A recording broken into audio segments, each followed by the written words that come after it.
Kuwait അമീറിന്റെ നേതൃത്വത്തിൽ നടന്ന സമവായ ചർച്ചയും പരാജയപ്പെട്ടതോടെയാണ് ഇന്ന് കാലത്ത് ഖത്തറുമായുള്ള എല്ലാ ബന്ധവും വിച്ഛേദിക്കാൻ അറബ് രാജ്യങ്ങൾ തീരുമാനിച്ചത്. ഖത്തറിൽ നിന്ന് ഭൂരിഭാഗം നയതന്ത്ര പ്രതിനിധികളും മടങ്ങി.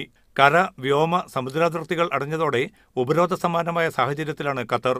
യമനിലെ സൗദി സഖ്യസേനയിൽ നിന്ന് ഖത്തർ സൈനികരെ ഒഴിവാക്കി. സൗദി, UAE, ബഹ്റൈൻ, ഈജിപ്ത് എന്നിവിടങ്ങളിൽ താമസിക്കുന്ന ഖത്തർ പൗരന്മാർ 14 ദിവസത്തിനകം രാജ്യം വിടണമെന്നും ഉത്തരവുണ്ട്. എന്നാൽ ഖത്തറിൽ നിന്നുള്ള ഹജ്ജ്, ഉംറ തീർത്ഥാടകർക്ക് വിലക്ക് ബാധകമാകില്ല. IS, മുസ്ലിം ബ്രദർഹുഡ് എന്നിവയ്ക്ക് ഖത്തർ സഹായം നൽകുന്നുവെന്ന് സൗദി പുറത്തിറക്കിയ പ്രസ്താവനയിൽ ആരോപിച്ചു. മറ്റ് 3 രാജ്യങ്ങളും സൗദി പ്രസ്താവനയെ ശരിവെക്കുകയും ചെയ്തു.